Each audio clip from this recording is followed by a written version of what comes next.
tanto tiempo, ahora pueden ser escuchadas. Gracias a los comunicadores indígenas, toda la historia, la cultura y la resistencia de los pueblos indígenas están hoy. You know, he's spot on. Actually, just listening to a little shortwave tonight as I do the maiden voyage of the Blue Man podcast. You say, why? I say, why not? Get a little bored out here in the man cave sometimes. I do have the comfort of my vintage Astatic microphone here. Really cool find. Got it for free. Blue Man podcast tonight. No, we're not going to talk about world problems. No. I pulled back from all that. I really have. I peek out the window now and then to see what's going on, but other than that, I've turned off the world. You know, I do keep an eye open, don't get me wrong.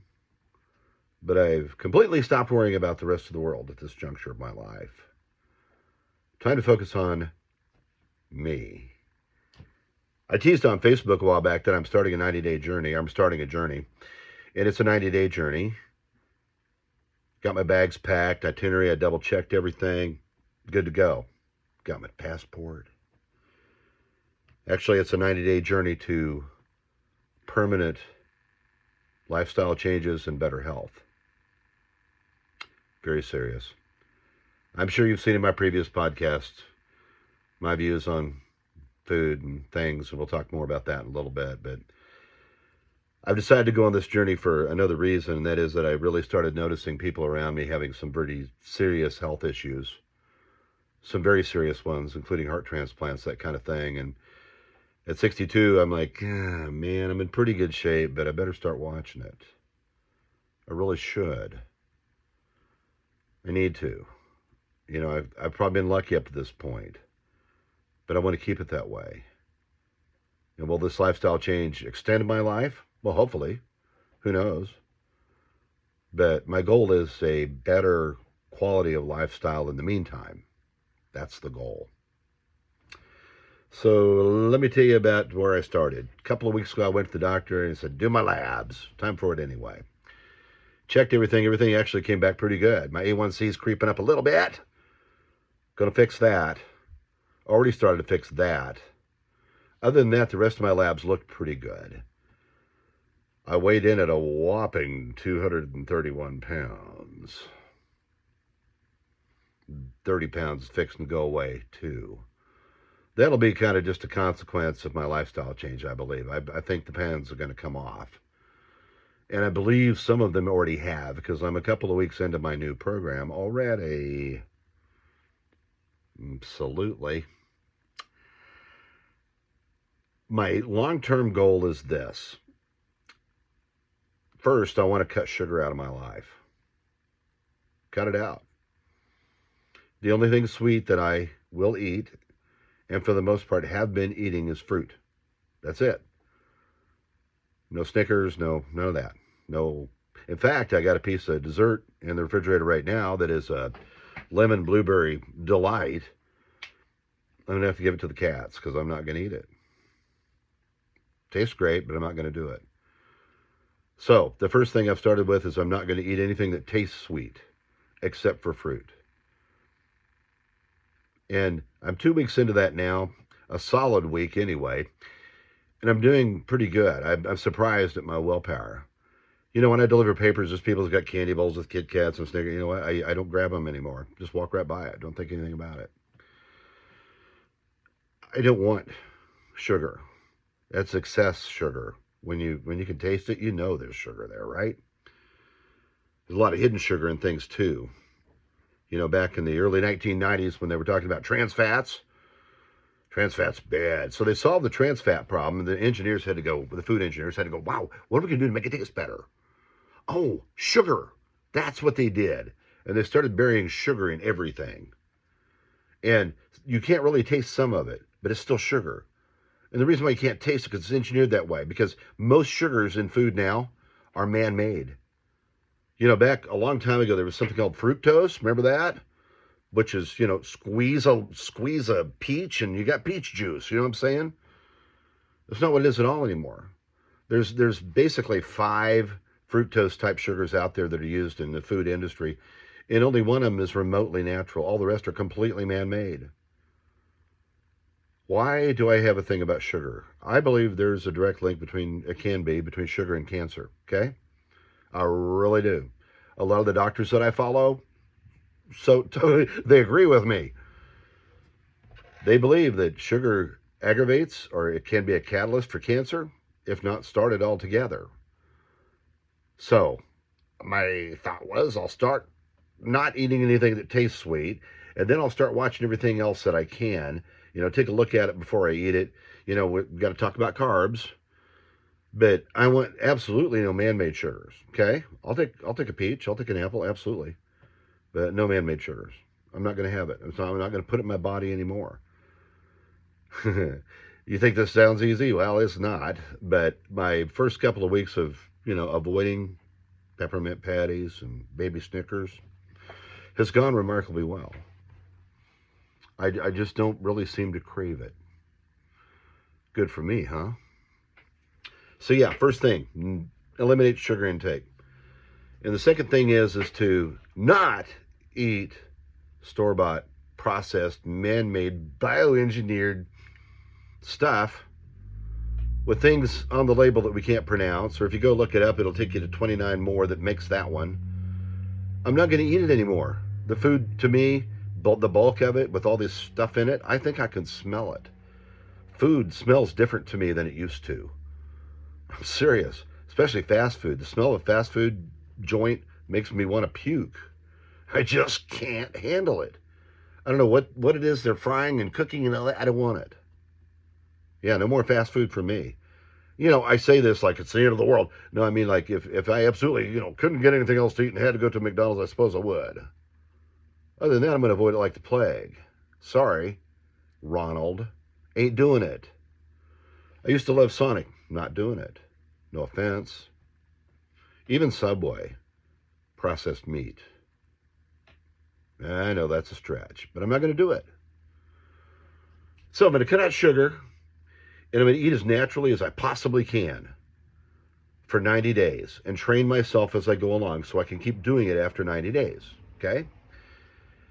Well, what do you eat? I started researching what is the most natural things you could possibly eat. Well, things of this earth. Fresh fish from the pond. You name it. There's all kinds of edibles out there in the forest. Remember Euell Gibbons back in the 70s? Old man, knew all about nature. Occasionally he'd take a bite out of a picnic table. Euell Gibbons knew his stuff. He knew what berries you could eat and what you couldn't eat. And I'm thinking back now, as much fun as I made of him, I'm thinking, hey, dude, you had it right. Even the Amish people, the old school Mennonites who live down by Rich Hill, they grow all their own food. They don't buy anything at the store unless they absolutely have to. Wow. That's pretty remarkable.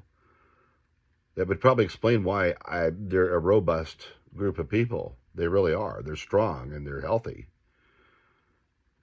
Because they don't eat all the crap we do. They don't go to Sonic, right? Yeah, I'm going to go all natural as I can, folks. And so far, so good. Like I said, I'm a solid week into it so far, and I think it's going all right. I feel pretty good. There's been a few benefits that I've felt, and I'm not going to talk too much about those tonight because I want to get another few weeks into it and give you an update. Okay? And I don't want to say anything too early, but I do think I'm feeling some benefits of what I'm doing. So besides avoiding sugar and really monitoring my intake of everything else to make sure it's as natural as possible, besides that, I started looking around. And I really got into this heavy. You know what? I wish I'd studied botany now. That's what I should have done. But that's what I'm doing now, so okay, I'll learn what I need to learn. A lot of you may already know this, but there's some weeds, natural plants that grow around here all over the place. And we buy Roundup and we spray them in the cracks of our sidewalks and our driveways because they're an annoyance. You know what? There's a lot of those weeds that are very healthy and beneficial for us. Weeds. And I'm going to list a few of them tonight. The first one is mullein. You'll see it. It's a big rosette thing, and the leaves get really long, and they're like a big light green fuzzy rabbit's ear. They got this fuzz all over it. And it kind of like a milkweed leaf, but fuzzier and longer, okay? Mullein is very good for you. And you'll know when you see it late in the summer. Second year mullein gets a shoot that goes straight up with the little yellow flowers on it. That is mullein. Mullein tea is probably the best way to take it in. It is full of things that are good for you. It absolutely is. Mullein tea. And by the way, there'll be links in the below here that explain and have more information about everything I'm talking about here tonight, starting with mullein. Then there's something called plantain. Little oval shaped flowers that are dark, very dark. They grow flat to the ground, and then late in the summer, the season, they get the little stem that comes up with the little tiny seeds on it. And it's just a weed. You see them a million times. Plantain. Broadleaf plantain, I should say. It's really almost better than spinach when it comes to iron and things like that. Broadleaf plantain. A weed. Who would have thunk it? There's also wild lettuce. Wild lettuce is the leaves look like dandelion. They're kind of jaggedy and irregular, and then it grows up in a shoot. And when I know you've done it. You break off a leaf, and this milky white stuff comes out. That's kind of a latex. That is a latex, and that is why they also called wild lettuce opium lettuce. Don't get too excited about it. I mean, it does have some pain relieving characteristics to it. In fact, I had some about 2 hours ago. And I believe I'm feeling the effect of it. Just a little bit, I believe. We're going to find out more in weeks to come, but that is wild lettuce. There happens to be some varieties around here. The most common ones, one you see, it's got, like I said, the jaggedy leaves, and you break it up and the milk comes out. And by the way, if you are allergic to latex, I recommend staying away from wild lettuce or opium lettuce. Stay away from it, because the stuff that come out is lactose or something like that, the little white stuff that's, you're probably going to have a reaction to that. So, warning, Will Robinson, warning, warning. Besides wild lettuce, there's stinging nettle. There's also wood nettle. There is at least 3 different types of nettle right around here that I've found so far. The most powerful one appears to be stinging nettle. I know you've seen it, the little heart-shaped leaves, and you walk through a field in your shorts, and all of a sudden, oh, you feel this stinging sensation. That's stinging nettle. Who would have thought stinging nettle is, out of all the plants that I just named, is one of the very most beneficial. And it's good for people in a lot of ways. It's good for men, and you know what I'm saying. It's good for you in terms of vitamins and minerals, that kind of thing. Again, link below. You'll find out more about stinging nettle and the benefits from it. And the last one, and one very high on the list, would have to be good old dandelion. You know what it looks like. Dandelion. Get out the pesticide or herbicide, whatever the hell it is, and kill that thing. Gasoline, get rid of it. Going up the cracks of my sidewalk. Do you know that dandelion is edible from top to bottom, all the way in the ground? You can eat the bud, you can eat the stem, you can eat the leaves, you can eat the root. And all of it is very good for you. It contains probably more vitamins and minerals per serving than maybe the other plants that I mentioned. Dandelion. Who would have thunk it? Yeah. So by now, you're probably asking, Doug, are you eating all this stuff you're talking about? Well, I got my mullein drying out on the carport. It looks like tobacco. It's like a tobacco farm out there. I got this mullein hanging by strings underneath my carport, drying it out. Haven't tried it yet, but I am going to make some mullein tea when the time is right. You got to wait till it dries and it's crispy like a potato chip, and that's when it's perfectly dried. So, plantain. I have taken plantain. I end up taking about a teaspoon of it a day, roughly. And the same for wild lettuce, nettle, and dandelion. And I'll explain what I'm doing. I've threatened to make a salad out of all those items. Of course, I wash everything. Make a salad out of it. Get my favorite Italian or whatever I want, pour a little on there, and have me a salad. I'm going to do that soon. In the meantime, however, I've been busy doing something else. Of the plants I just named, there are different ways to process them and use them. First, you can eat them, just like we were talking about. You can use alcohol and make a tincture. So you put the plant matter in a jar and you pour some 180 or whatever in there and wait, and it will actually distill or separate the oils in the plant. And you'll end up with some black tarry looking goop. It's called a tincture. And people like tinctures because, well, you just put a couple of drops. It's very concentrated of what's in the plant, the good stuff. So put a few drops in their coffee or whatever, and that's how they do the tinctures. Or some people just go, oh, open up. I'm not quite there yet. I'm doing something a little bit different, and it's something that works equally as well. And I happen to have everything I needed to do it. And that is that I've gone out and collected all those plants, like I said, except for the mullein, it's hanging outside. But the plantain, the wild lettuce, the nettle, and the dandelion, I go out, I take a 5-gallon bucket, and my Boy Scout knife, and I go out and I start cutting plants, loading the bucket. Then I bring it all back here, and I have a little chopping board in front of me, and this, check it out.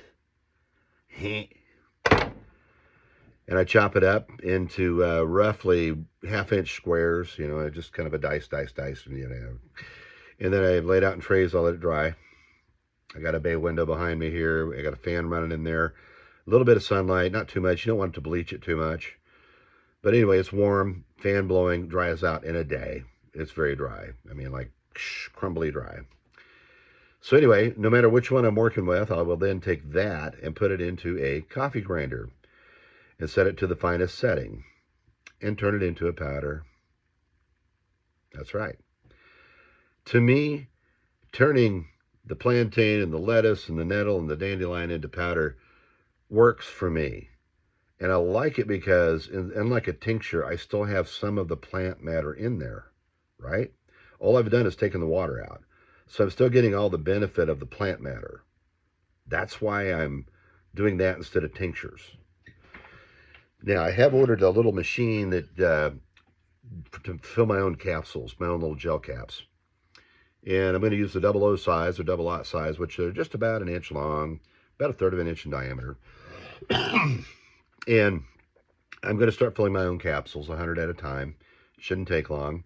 I'll have one lot of capsules that are dandelion, one that are nettle, one that are wild lettuce, one that are plantain, so on and so forth. In the meantime, you may think this is drastic, but in the meantime, first thing I do, if anything new I try, I microdose it, okay? Honestly, like a 1/4 teaspoon, down the hatch, wash it down with some water, wait 2 hours, see if I'm, laying on the floor dying. No, that's not been the case. I haven't had any adverse reaction to any of the stuff I've had so far. In fact, I graduated up to a teaspoon, a level teaspoon or a little better, of each one of those things. And just today, I've gone to 2 teaspoons on some of them, looking for a little more of an effect. I'm working my way into it.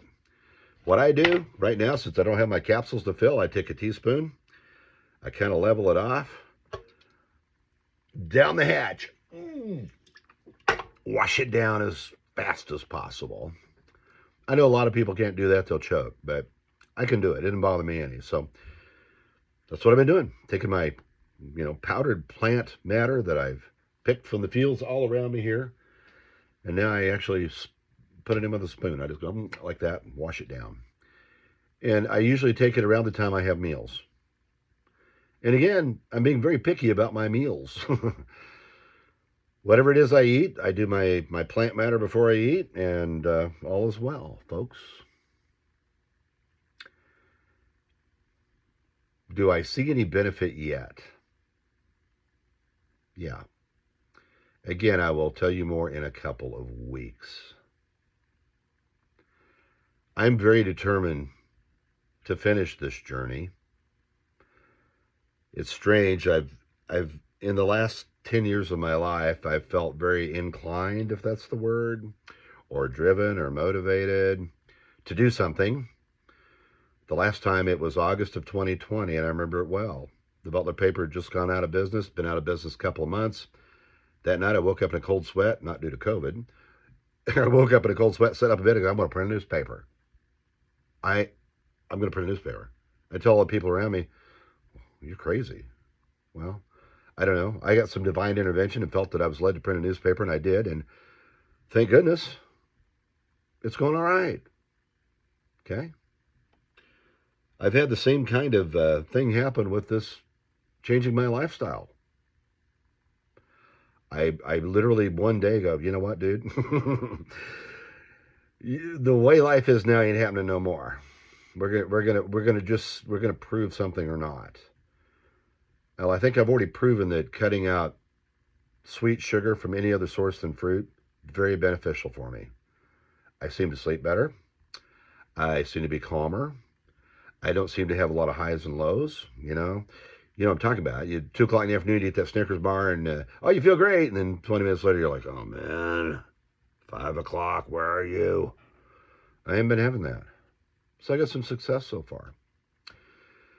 And that's really about going to wrap it up. Again, I invite you to read the stuff in the links below, see a little more about what I'm doing. And I'm going to be adding to what I'm doing as I go along. This is just the basics I'm talking about tonight. I said, okay, self, what do you want? What are your first goals? All right, no sugar, except for fruit sugar, no processed food, blah, blah, blah, blah. You get it, right? That's my first step. Tell you what I'll do. I'll check back with you in a couple of weeks and let you know how it's going. Until next time, be safe.